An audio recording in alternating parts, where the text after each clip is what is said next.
Welcome to Marketplace in Action.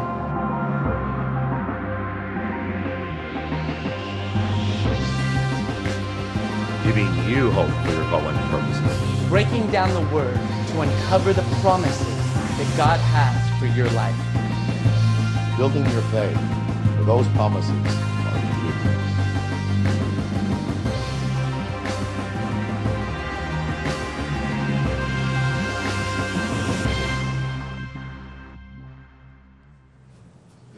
Hi, good evening. Welcome to Marketplace in Action. As always, I'm your host, Dr. Ken, and with me is the evangelist Anthony. And tonight, I'd like to get in and say Merry Christmas, first of all, and Happy New Year. I pray it was a pleasant one for you. But tonight, this is one you don't want to miss. We wanted to end with a bang. We're a bi-weekly ministry on every other Monday at 4:30. We'll see you live next time, January 11th at 4:30.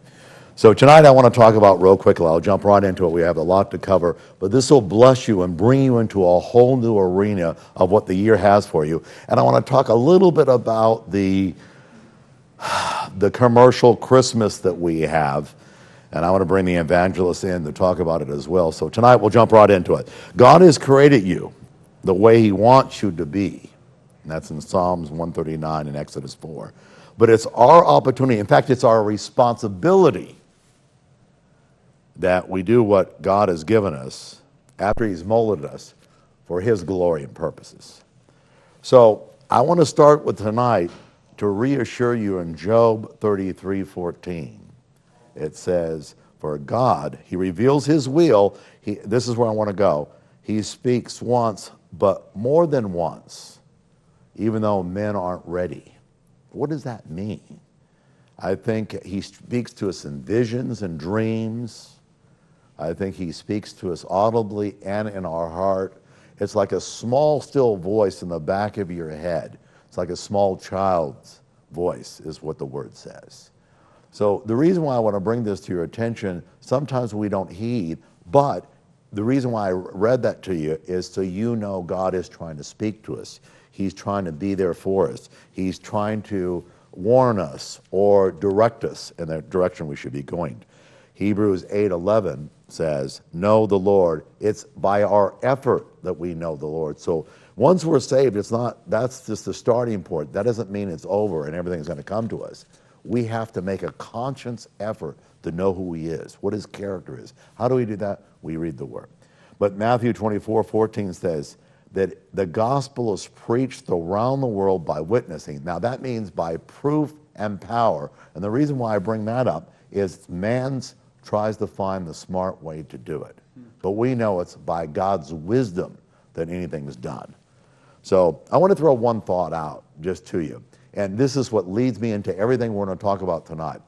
Remember the Apostle Paul, and it always talked about the thorn that's in his side, and he prayed to God, please take it away. 3 times he did. Now, a lot of people said it was his eyes. Some people said it was an epileptic seizure. I've heard different versions of what his illness was and what that thorn was.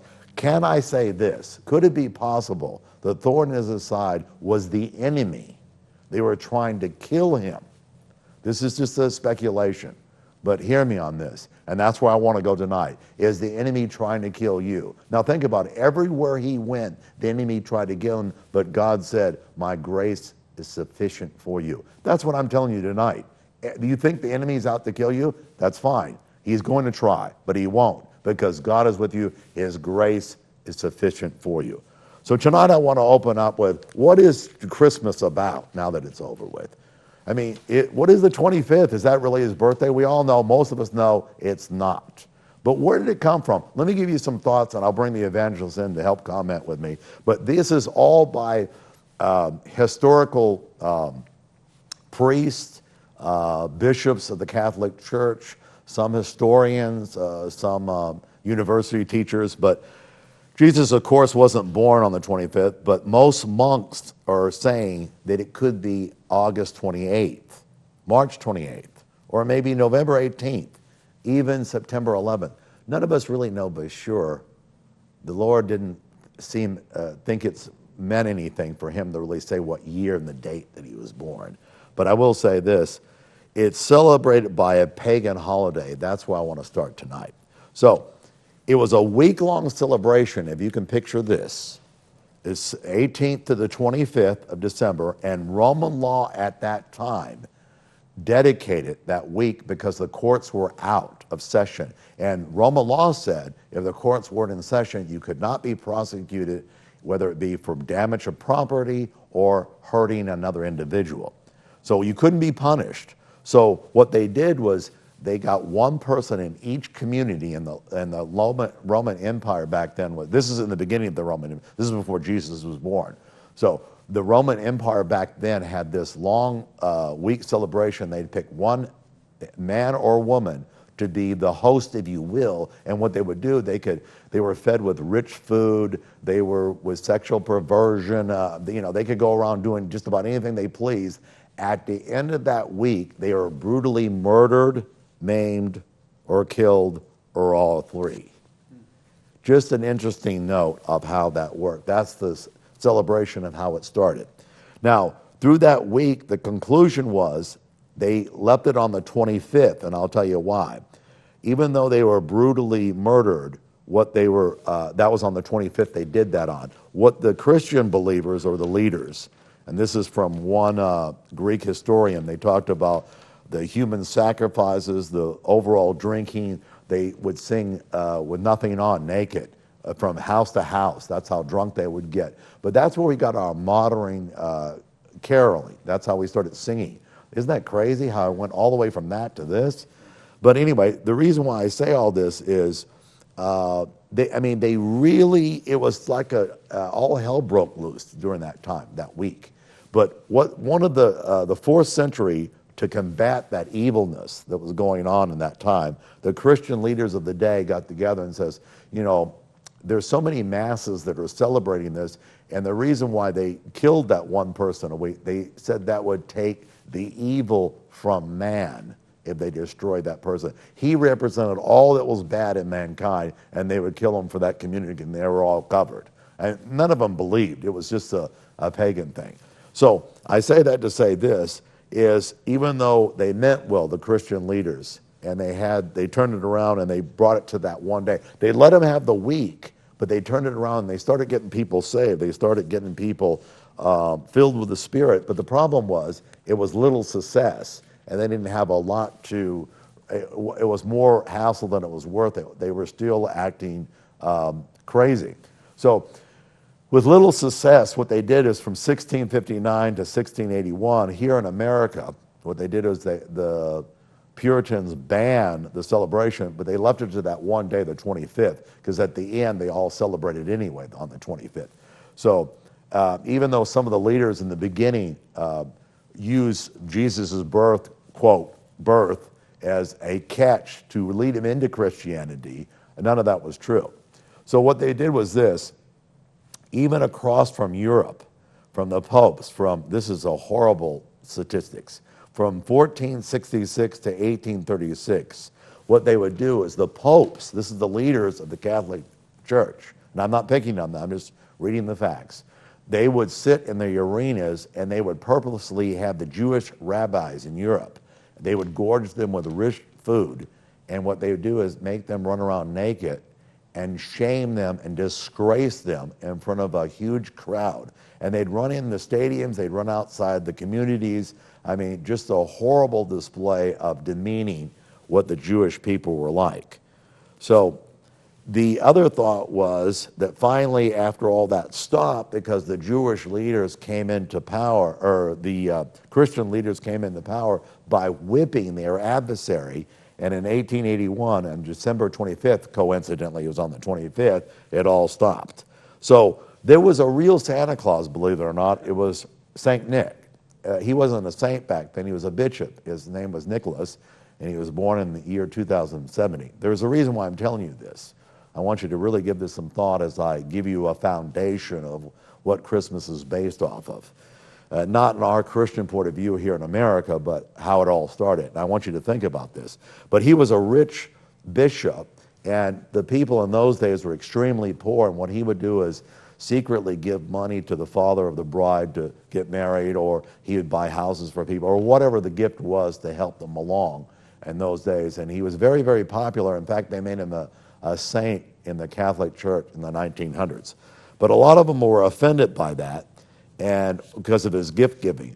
But what really happened, what I think is absolutely fascinating, he died on the 6th, and they made that the gifts as we know it, December 6th, the gifts that we give back and forth on the 25th, they did it on the 6th. That was when the gift giving was the 6th of December, but they slowly transferred it into the 25th. But I say all that to say this is, in the 1800s, Washington Irving, who wrote Sleepy Hollow, you probably know who that is, and Rip Van Winkle, he gave St. Nick a name. Santa Claus is a Dutch name.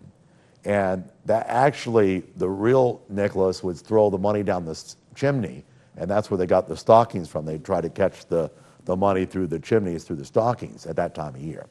So he's the one that gave the name to Santa Claus to St. Nicholas. And finally, in 1931, Coca-Cola contracted a Swedish commercial artist and had them draw St. Nick, and the Santa Claus is the name they gave him.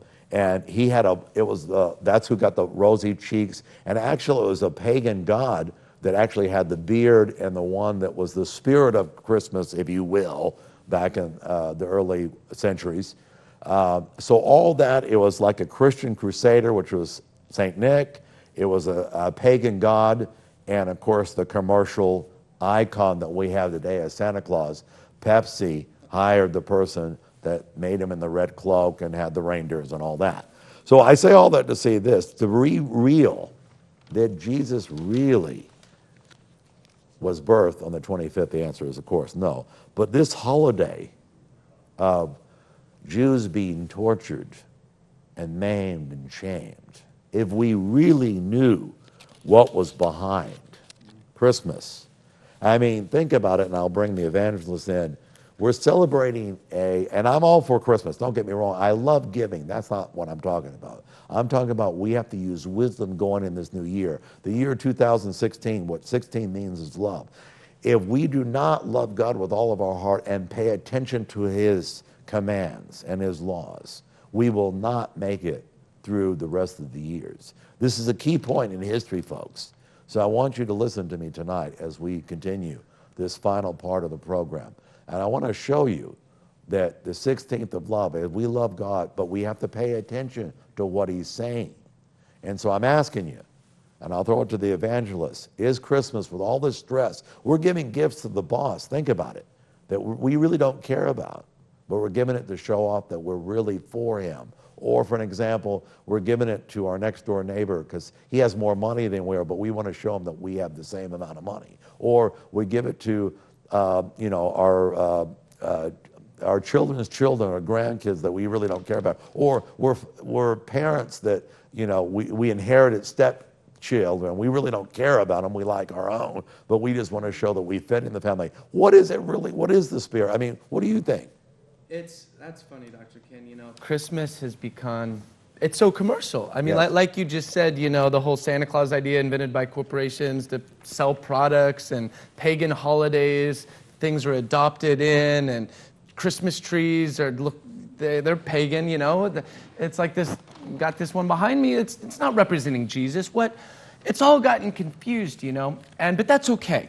The world's gonna try and find meaning out of nothing, because if they don't believe in God, and that's all, you have to make up things to believe in so you feel like your life is meaningful. But as Christians, it should be a whole different story. And what day is Christmas? What day was Jesus really born on? What the dates that Dr. Ken was saying. I thought of it different times. Thought not to be on December 25th. That was a pagan holiday, like we discussed. But here's the point. And people might try and come to you saying that, oh, you're a Christian. Do you know that Jesus didn't even, Christmas is really a pagan holiday? Did you know that, huh? Like, you're celebrating some pagan thing. That doesn't even matter. it doesn't matter. What matters is what God did for us. God manifested in the flesh to come down here and show us humans how to live and how to be holy and how to manifest God and love in this reality. That's what it's about. And Jesus, I don't think it would matter what day the things were on. It's the point. If I can see Jesus, one of those memes with he's doing the thing like this, and if he saw all his children arguing about how to pronounce his name, or arguing what day he was really born and died on, like that's not the point. And yeah, of course, the world and the kingdom of the enemy will try and usurp things that were meant for God, and those sacred days, he's trying to usurp those and take those to the enemy, but that's not the point. We know what God did on this date, and we say that. And so when people try and come to you and with legalism, well, that's not what this, blah, blah, blah, but what's the matter? You say to them, I know that God sent his son to this earth, and he showed us how to live, not just one day of the year, but every day. And people who try and make things more legalistic, they get caught up in pointing fingers and not the transformation of our heart. Like Dr. Ken was saying, we give gifts at Christmas time, and sometimes we just don't want to. We might give gifts to our boss so he'll recognize us even though we hate the guy. We might give gifts to him so we'll get that promotion, or give gifts to family members that we don't like, or, the so-and-so's got us this, we got to give them something now so we don't look bad, And so all these things are kind of done with the wrong spirit, and it's not how much you spend or what the gifts are, who you give them to.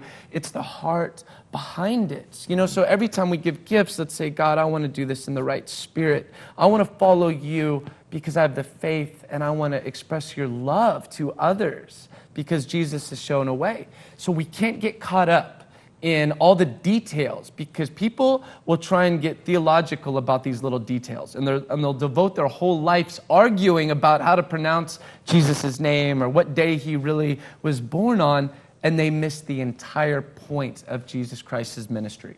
So that's something that we got to think about. I'm not going to get distracted by all this little static of these naysayers and people who want to scrutinize everything, because in their hearts they're looking for a reason not to believe. And that's sad. That's sad. I want to go, God, I don't care how to pronounce your son's name or what day you were born on. It doesn't matter, God. I know what the point of sending your son here to earth was for, and I accept that, and I want to model my life after that, and I want to become holy as Jesus was. That's really good. Let me switch focus. I want to give you 2 tips real quick, 3 if we have time, of what to look for in the new year. Yes. And this is what Marketplace is all about. This is our version of Marketplace in action. It's also about money, but it's not how to make money, but there's principles to that. Right. And we'll get into that as the years go on. There's healing too. That's biblical, and I want to show you how easy, 3 ways how to heal your loved ones. And it's very simple if you believe. And I want to talk about belief, how to answer for prayers. That's all in future programs that we got coming up. But let me talk about what you should look for. You say it, you do it, you receive it, you tell it. It's in Mark 5:27-31. Remember the woman with the issue of blood. So remember that. Going into the first of the year, say it. If I could only touch the hem of his garment, do it. Go out and do it. Third thing is I receive it because I touched it, I said it, I believe it, therefore it will happen. That's Mark 9:23. Tell it. You tell everybody what Jesus is for the glory of God. The more things, it all starts out as small little things, and if I can get enough time in, I'll talk about the fresh manna that we get from heaven every single day. So quickly, I'll go through the 3 types of people. The first one is our confidants. The most important people. If you see 2 or 3 in your lifetime, you are richly blessed. These are people who are for you. They want everything with you. They want to do things for you. They want to keep you on track. They're going to confront you. The second one, and it's very important to think about this, is constituents. These are people that are supposedly for you. They are not. These are people that want to do everything you want to do, and they have a reason for doing it, only to better their agenda.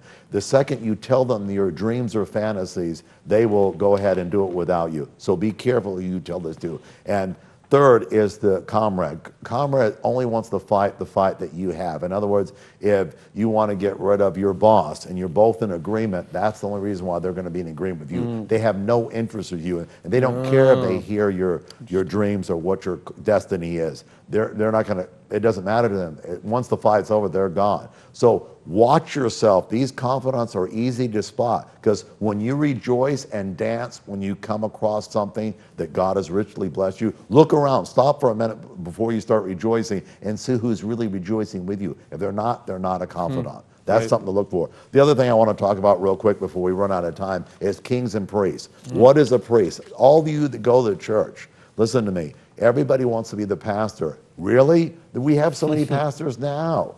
I want to give you a thought. If a priest is somebody that carries the responsibility from hearing God, they receive the tithes and offerings, they care for the widows and orphans and the stranger at the gate, and save to encourage people to go to battle. Is that you? Think about it for a second. Are you there to really learn all the priestly duties, or are you a king? Now, Revelations 1:6 says we're both, but we're heavier on one side or the other. I challenge you, if you're a king, to do this. It's to destroy the enemy of God, the kings do. They take the spoils of war, and they pay their tithes and offerings. That's very important. And they govern the physical affairs of the nations. Now, the kings are the ones that actually go out and have to have good stewards. Now, watch this. If they're stewards, remember the Mark 25 that talks, or Matthew 25 that talks about the stewardships, and they're talking about how they gave the 5, the 2, the 1 talent. You know how much the talents are in today's money? 2 million. Now, these people really had to be equipped with business. They said the master went out for a long journey. He just didn't go out for a week. And they said each and every one, the guy that got 5, he risked the 5 talents he got. That's 10 million he risked, but he doubled it. That's 100-fold. Now watch this. The person that got 2 did the same thing, but the one that got 1 didn't do anything. He hid it. So when the master came back, he congratulated everybody else and says, come share with me and we'll joy together. And the third one he rebuked. Why? Because what I'm telling you today is you're the one that has gifts and talents. Think about it. If you're not going to use your gifts and talents to further your destiny and calling in Christ. Now, you have to watch this. This will sound selfish, but when you're involved in the looking for your destiny, people will distract you. That's why I gave you the 3 models of people you should look out for. And if you know who they are, it won't be distracting. The second point of that is when you get into the king and priest, you have to know who you are. Right. So we are kings and priests. We are to know the word. We are to pray and hear the Lord also, but we are to be the king, to make the money, to give the money to the churches. If you're not in line with the priest, and that's what I'm going to ask you to do when we close tonight, is Dr. Joseph that owns the station, if you don't have a church you're going to, if you're not paying your tithes, the tithes is not if or could you is a loan or can you throw me a tip to God. No, you owe that to God. He's the one that's going to keep the rest of your 90% for you. So it's 10%. You know what 10% in the simplest form is? Rich. 10% is rich in the Hebrew form. So that's how you get rich in the kingdom. Is not financially, so to speak. Financially, it doesn't promise you in the kingdom that you're going to be very wealthy. You are going to be wealthy with health, relationships, and money. That doesn't mean you're going to be a billionaire. But it's going to be all 3 of those. But here's my point. Is if we really understand the kings and priests and we align ourselves to the priests, like Dr. Joseph, that's going somewhere, that's bringing the nations. This is transplanted all around the world. And also we're talking here in Southern California where we're from. But if you see what kind of message he's giving each and every person that's on this channel, and you see all the expenses that he has to pay, I urge you to even think of not only tithing, if you're not tithing anywhere else, but also an offering. Let me real quickly say what an offering is. An offering is you're giving to God as the CEO of the company, of all things, the kingdom of God, and you're giving him an offering. That means I want to invest in the kingdom. There is no higher stock or a piece of gold, silver, or whatever you can invest in that's higher than the kingdom of God. This means the heaven, the creator of all things. You're investing in his company. The return will be tremendous. Why do you think that he gave all that money in that parable in Matthew 25 to the 5 talents they made? Because they risked, they gave offer, and they believed God for it. It's not your money. If you can understand the stewardship, we'll talk about this on the next show. If you understand what it is to be a steward, it's not our money, it's his. We're just stewarding it. But we can use anything we want for whatever we want to do, as long as it's in his will and his time. So I want to invite you to come back to us on January 11th. Until next year, I want to say have a safe and merry year. But more importantly, I want you to look who you're looking at, who you're hanging around with, and what you're doing with your money. Until the 11th, we'll see you next time at Marketplace in Action. God bless you. God bless.